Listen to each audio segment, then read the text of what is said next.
Bonjour, j'espère que vous allez bien. J'ai reçu la question d'un frère qui, euh, qui s'est rendu à l'ambassade du Bénin et il a fait sa préinscription en ligne. Arrivé à l'ambassade, il y a une procédure qui est différente, comme quoi on lui a demandé de laisser le nom sur la liste et ensuite on va les appeler. Mais sauf que le frère, il était inquiet et il se demandait est-ce que c'est la bonne procédure à suivre. J'aimerais dire à tout le monde, que vous soyez également au Bénin, au Congo, euh, au Togo, en Côte d'Ivoire. Généralement, quand il s'agit des étapes, ce sont les mêmes étapes.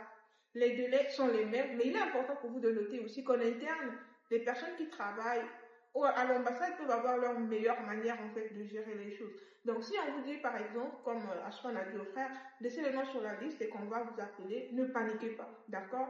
Laissez le nom sur la liste, suivez les instructions et si on vous appelle, pas peut-être vous sentez content vers la fin, ou bien la semaine prochaine, vous pouvez repartir pour faire un suivi.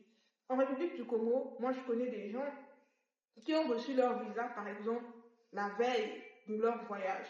Vous voyez, mais c'est pas que non, on les abandonne ou on les néglige, c'est juste que ils ont leur manière de faire. Quelquefois, on peut se dire, telle personne, ses cours vont commencer, il y a des gens qui viennent commencer les cours au Brésil au mois de janvier, il y a des gens qui commencent en février et en mars. Donc, si l'ambassade décide d'attribuer d'abord les visas aux gens qui viendront en janvier, bah, pour vous qui allez commencer en février, ne paniquez pas. Une fois que vous êtes accepté, vous allez venir étudier au Brésil. Et notez aussi que ça ne sera pas parfaitement identique en termes de la gestion en fait des dossiers. Chaque ambassade, consulat a sa meilleure manière de faire les choses. Et je suis sûre que avec toute la propagande que nous sommes en train de faire et tout le monde qui est en train d'être intéressé, bien évidemment qu'il y aura un grand volume de personnes qui seront intéressées, ce qui veut dire que les ambassades auront plus de travail qu'ils ont l'habitude d'en avoir. Donc, soyez patients, observez, restez optimistes. Pour ma part, je prie et je souhaite que beaucoup d'entre vous, pourquoi pas tout le monde, soit sélectionné. Parce que si déjà vous respectez les critères, bah, pourquoi on ne va pas vous sélectionner? Donc, je prie qu'on vous sélectionne tous.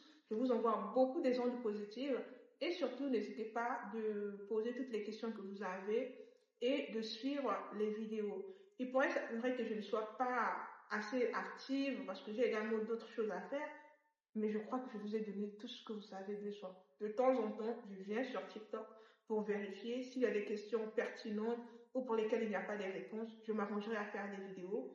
Si je ne peux pas faire des vidéos avec mon visage comme ça, je ferai même des vidéos audio, ce que j'ai l'habitude de faire quand j'ai pas le temps. Je mettrai une image là et après je parlerai, je vous communiquerai l'information à tout moment que je peux.